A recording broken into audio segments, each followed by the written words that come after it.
कन्या, जलपरी और चुड़ैल। दादी, आप क्यों रोती हो?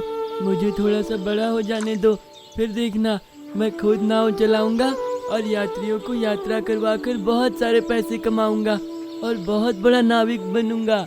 जीते रह मेरे बच्चे, तेरी लंबी उम्र हो, बड़े होकर खूब सारा धन कमाए तू। चल अब खाना खाकर स्कूल जा, मैं अब नदी के पास जाकर देखती हूँ, यात्री आते ही होंगे। क्या पता कोई यात्री मुझ बूढ़ी पर तरस खाकर मेरी नाव में बैठ जाए और 4 पैसे कमाने का मुझे भी मौका मिल जाए। बूढ़ी निर्मला के बेटे और बहू का निधन बहुत पहले किसी हादसे में हो गया था। पोता विराज 5 साल का था, जिसका बोझ निर्मला पर बुढ़ापे में आ गया था। निर्मला नाव चलाना तो बहुत अच्छा जानती थी, लेकिन बूढ़ी होने के कारण यात्री उसके साथ यात्रा करना खास पसंद नहीं करते थे। लोग डरते थे कि कहीं बुढ़ापे और कमजोरी के कारण निर्मला से नाव पलट न जाए और यात्रियों को कोई नुकसान न पहुंचे। वहीं उसके मुकाबले में अब नए नए नाविक आ गए थे, जो यात्रा करते समय यात्रियों का अच्छा मनोरंजन भी करते थे। निर्मला आज सबसे पहले सुबह सुबह ही सभी नाविकों से पहले ही नदी पर पहुंच जाती है कि जल्दी जाऊंगी तो कोई ना कोई यात्री उसकी नाव में बैठकर यात्रा कर लेगा और उसे भी चंद पैसे कमाने का मौका मिल जाएगा। वहीं दूसरी तरफ, बेटी, तेरे ऊपर दुश्मनों की नजरें पड़ चुकी है। मैं तुझे अब ज्यादा देर तक अपने पास नहीं रख सकती। तेरे लिए बहुत खतरा है, मुझे तुम्हें यहाँ से बहुत दूर भेजना होगा। जलपरी नदी के ऊपर आकर अपनी बच्ची को निर्मला की नाव में रख देती है। निर्मला जब नदी पर पहुंचती है और नाव की साफ सफाई करने लगती है तो वो बच्ची को देखकर हैरान रह जाती है। हे भगवान, ये किसकी कन्या है? इतनी खूबसूरत कन्या को कोई भला कैसे अकेले मेरी नाव में छोड़ सकता है? कोई आसपास दिख भी नहीं रहा है। कैसे पता करूं कि किसकी कन्या है? क्या करूं? निर्मला बहुत देर तक इंतजार करती है कि शायद उस कन्या को लेने के लिए कोई आ जाए, लेकिन बहुत देर तक इंतजार करने पर भी कोई नहीं आता है। फिर निर्मला उसे गोद में उठाकर घर ले आती है। वहीं उस बच्ची की माँ जलपरी अपनी बच्ची को किसी दूसरे को ले जाता हुआ देखकर बहुत रोती है। मैं कैसी अभागी माँ हूँ, अपने हाथों से अपनी बच्ची को मैंने दूर कर दिया। निर्मला उस बच्ची को घर लाती है। विराज उसे देखकर हैरान रह जाता है। अरे दादी, तुम ये किसकी बच्ची उठाकर ले आई हो? दादी उसे सारी बात बताती है और साथ में ये कहती है कि ये बच्ची शायद भगवान ने उनके पास भेजी है, इसलिए वो आज से उस बच्ची को पालेंगी। ये कन्या शायद भगवान का भेजा हुआ हमारे लिए तोहफा है। इस कन्या का नाम भी मैं कन्या ही रखूंगी और बिल्कुल तुम्हारी तरह इसे भी बहुत ही प्यार से पालूंगी। हाँ दादी, आज से ये मेरी छोटी बहन है।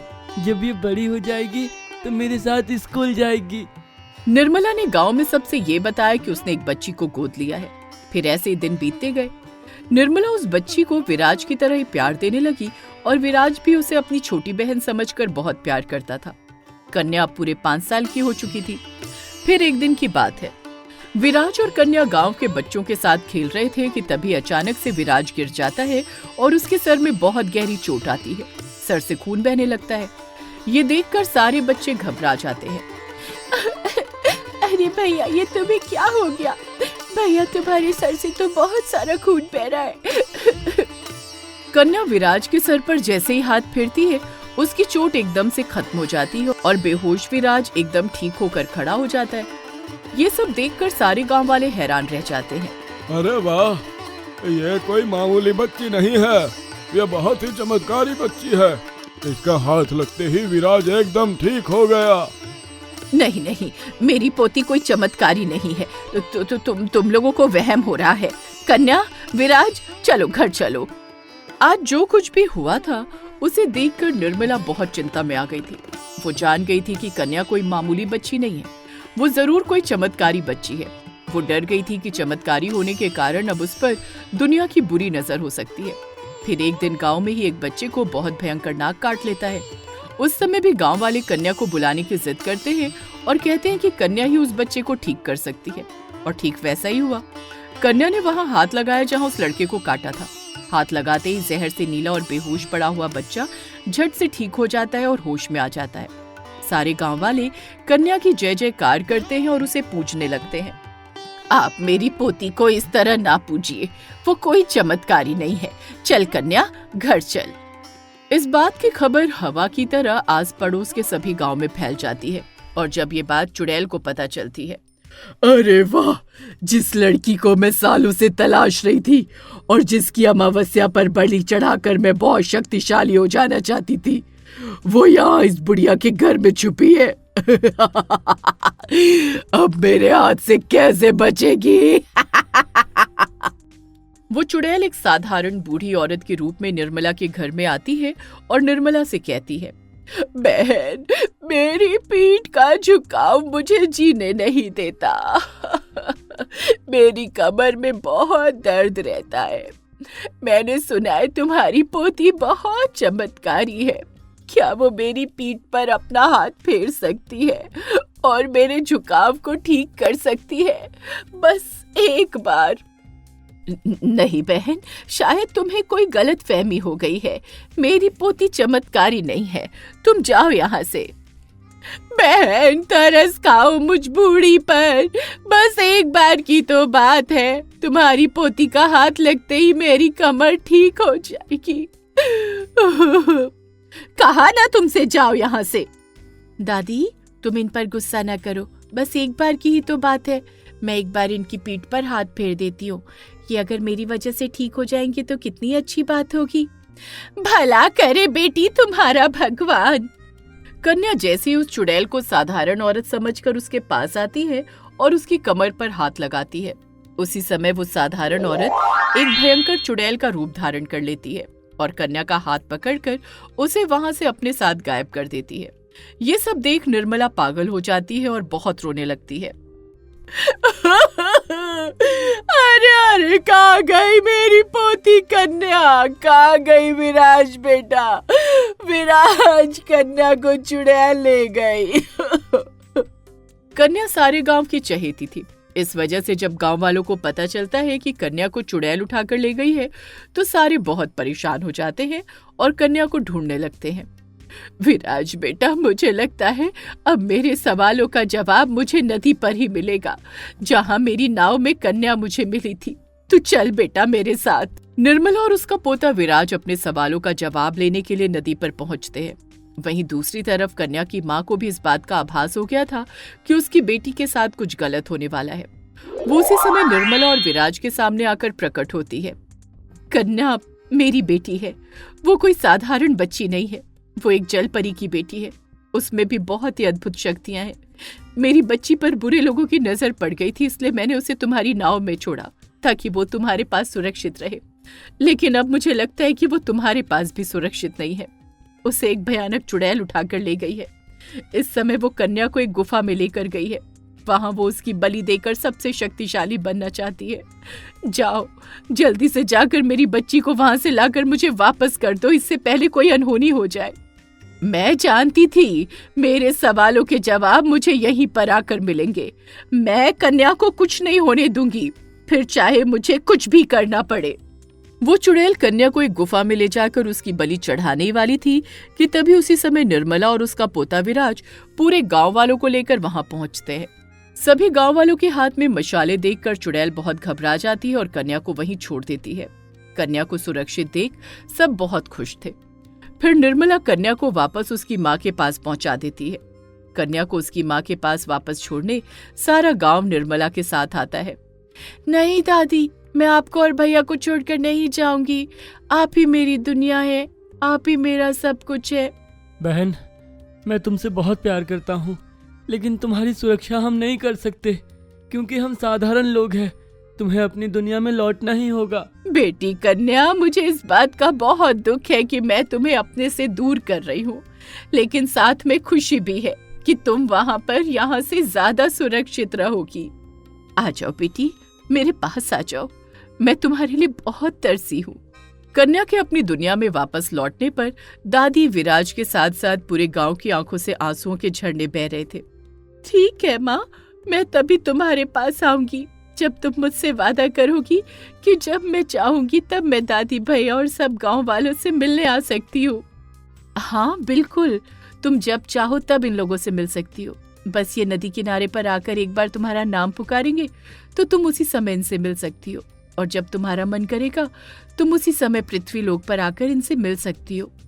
इस तरह से कन्या अपनी माँ के पास अपनी दुनिया में लौट जाती है, लेकिन उसका जब भी मन होता दादी, विराज और गांव वालों से आकर मिल लिया करती थी। जल परी बनी इंसान। नदी किनारे बसने वाला छोटा सा पाली गांव बहुत ही खूबसूरत है। इस गांव के किनारे पर एक छोटी सी नदी बहती है। कहने को तो छोटी सी नदी है, लेकिन उसमें अनगिनत मछलियां हैं।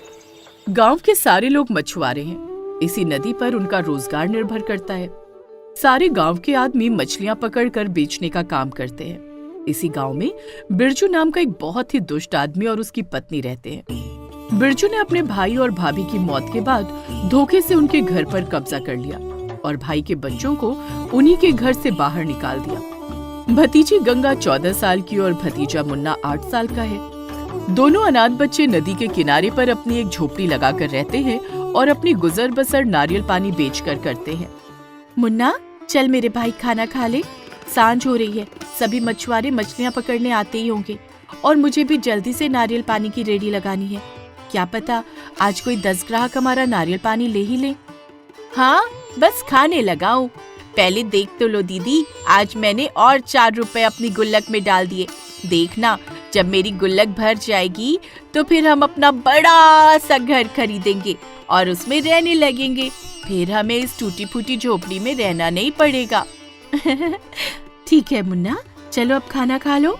अरे ये क्या, मेरा कांटा कहाँ अटक गया?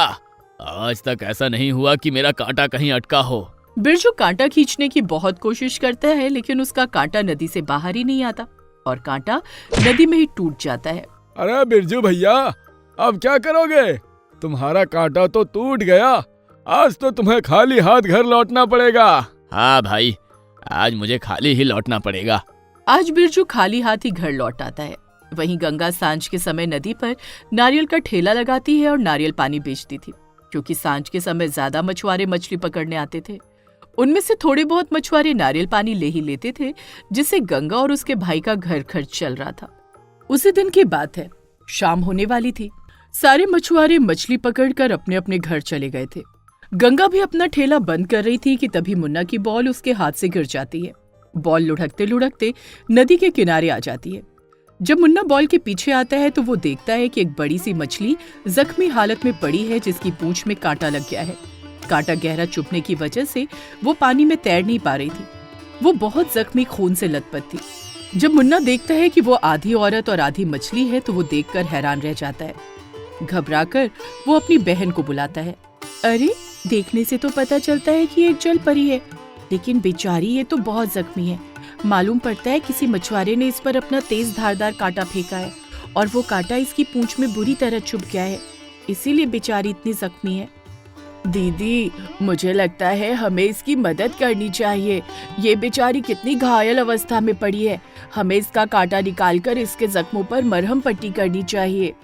मुन्ना और गंगा जलपरी को मरहम पट्टी के लिए जैसे तैसे घसीटकर अपनी झोपड़ी में ले जाते हैं और बड़ी मुश्किल से जलपरी की पूंछ से वो कांटा निकालते हैं। उसके बाद उसकी मरहम पट्टी कर देते हैं। तभी थोड़ी देर में जलपरी को होश भी आ जाता है। वो गंगा और मुन्ना की सेवा से बहुत प्रसन्न होती है। चल मुन्ना, अब खाना खा ले।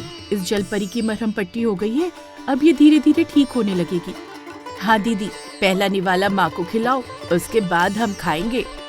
मुन्ना अपनी माँ से बहुत प्यार करता था, जिसे उसने कभी देखा भी नहीं था। उसके पैदा होते समय ही उसकी माँ की मृत्यु हो गई थी, पर वो हमेशा अपने खाने में से पहला निवाला अपनी माँ की तस्वीर पर चढ़ाया करता था। दोनों बच्चों का अपनी माँ के लिए इतना प्रेम देखकर जलपरी बहुत भावुक हो जाती है और उसकी आंखें भर आती हैं। अरे जलपरी, तुम्हें तो होश आ गया। तुम ठीक हो ना? तुम इतनी जख्मी कैसे हो गई थी? ना जाने किस बेरहम मछुआरे ने कांटा फेंका और वो कांटा मुझे चुभ गया। अगर आज तुम दोनों बच्चे नहीं होते तो शायद मैं जिंदा नहीं होती, क्योंकि मेरी पूंछ से बहुत सारा खून बह गया था। अगर थोड़ा और खून बह जाता तो शायद मैं मर भी जाती। दोनों बच्चे जलपरी की खूब सेवा करते हैं, उसके जख्म को भर देते हैं। जलपरी अंजनी उन दोनों की सेवा से बहुत प्रसन्न थी। साथ ही जलपरी को उन बच्चों पर ममता आ रही थी। वो उन्हें अपने बच्चे की तरह समझने लगी थी। फिर एक दिन की बात है। दीदी, बहुत दिन हो गए हैं, मैं अपने गुल्लक में पैसे नहीं डाल पाया हूँ। बेटा एक बात बताओ, तुम गुल्लक में पैसे डालकर क्या करोगे? जब मेरी गुल्लक पैसों से भर जाएगी तो मैं अपने और अपनी बहन के लिए एक बड़ा सा घर खरीदूंगा, क्योंकि हमारे माता पिता की मौत के बाद हमारे घर पर हमारे चाचा चाची ने कब्जा कर लिया था। इस वजह से हमें टूटी फूटी झोपड़ी में रहना पड़ता है। मैं अपनी बहन को इस झोपड़ी में नहीं रखना चाहता। और अगर बेटा मैं तुम्हारे लिए एक बड़ा सा घर बना दूं तो आप हमारे लिए कैसे घर बनाएंगी?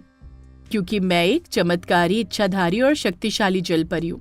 मेरी पूंछ में चोट लगने के कारण मैं अपनी शक्तियों का प्रयोग नहीं कर पा रही थी, लेकिन तुम लोगों की वजह से मेरी पूंछ अब बिल्कुल सही हो गई है। तुम लोगों ने मेरी इतनी सेवा की, बिल्कुल अपनी माँ समझकर। फिर मैं तुम दोनों के लिए जितना करूं वो सब कम होगा। तुम जानते हो, मेरे भी तुम दोनों जैसे छोटे छोटे बच्चे थे। ना जाने कौन सा ऐसा मछुआरा था जो मेरे छोटे बच्चों को अपनी जाल में पकड़कर ले गया और खा गया। तब से मैं हर रोज नदी के किनारे अपने बच्चों की याद में रोया करती हूँ। मुझे रोता देख शायद भगवान को तरस आ गया और तुम दोनों के रूप में मेरे बच्चे वापस भेज दिए। अब मैं तुम दोनों को छोड़कर कहीं नहीं जाऊंगी, हमेशा तुम दोनों के साथ ही रहूंगी, क्योंकि तुम्हारी भी कोई माँ नहीं है। सच? आप हमारे साथ रहेंगी, हमारी माँ बनकर? अब से तुम्हें कोई भी काम करने की जरूरत नहीं है। आज से तुम दोनों मुझे ही माँ कहकर बुलाना। जलपरी अपनी शक्तियों से नदी के किनारे रातों रात मुन्ना और गंगा के लिए बहुत बड़ा महल जैसा घर बना देती है। सुबह जब सारे गांव वाले इतना बड़ा घर देखते हैं तो वो हैरान रह जाते हैं। जब बिरजू को इस बात की भनक लगती है तो उसे आग लग जाती है और इस बात की खबर लेने वो उनके घर आ पहुंचता है। वहां जब वो जलपरी को अपनी आंखों से देखता है तो अरे बाप रे, वही तो मैं सोचूं, रातों रात इन सपोलों के पास इतना बड़ा घर कहाँ से आया। अब समझ में आया, ये सब इस इच्छाधारी शक्तिशाली जलपरी ने किया है। तुम सही कहते हो जी, इन लोगों को इच्छाधारी जलपरी मिल गई है जिसने इनको महल जैसा घर बनाकर दे दिया। और फूटी किस्मत हमारी, हमारे हाथ वो टूटा फूटा इनका घर ही लगा है। अरे तुम अपनी किस्मत पर क्यों रोती हो? ये वही जलपरी है जो मेरे हाथ लगी थी। इस जलपरी को मेरा कांटा चुभा था, इस लिहाज से ये मेरी हुई। वैसे भी अपने कांटे से फंसाया तो मैंने ही था ना इसे। अब से ये जलपरी मेरे पास रहेगी, नहीं तो किसी के पास नहीं रहने दूंगा। अभी गांव वालों को बुलाता हूँ। बिरजू सारे गांव वालों को जलपरी की सच्चाई बताने के लिए बाहर जाता है। तभी मुन्ना और गंगा बहुत रोने लगते हैं। तुम क्यों रोते हो बच्चों? ये तुम्हारा वही चाचा है ना जिसने तुमसे तुम्हारा सब कुछ छीन लिया था। तुम घबराओ मत मेरे बच्चों, इसे सबक सिखाने का समय आ गया है। मैं एक इच्छाधारी जलपरी हूँ, कोई भी रूप बदल सकती हूँ। बिरजू और उसकी पत्नी जब सारे गांव वालों को जलपरी के बारे में बताते हैं और सारे गांव वाले घर के अंदर आकर जलपरी का सच जानने की कोशिश करते हैं तो वहां उन्हें कोई जलपरी नहीं मिलती है। वहां उन्हें एक साधारण औरत मिलती है और गांव वाले उससे उसका परिचय पूछते हैं। मैं बच्चों की मासी हूँ, मेरा घर पास के ही गांव में है। बच्चों के माता पिता नहीं है, वो बिल्कुल अकेले हैं, तो आज से मैं बच्चों के साथ ही रहूंगी। अब से मुझे ये माँ कहेंगे। हाँ, आज से यही हमारी माँ है और ये घर हमें भगवान का दिया हुआ वरदान है। भगवान हम पर बहुत प्रसन्न थे, इस वजह से भगवान ने रातों रात हमारे लिए ये घर बनाकर भेजा है।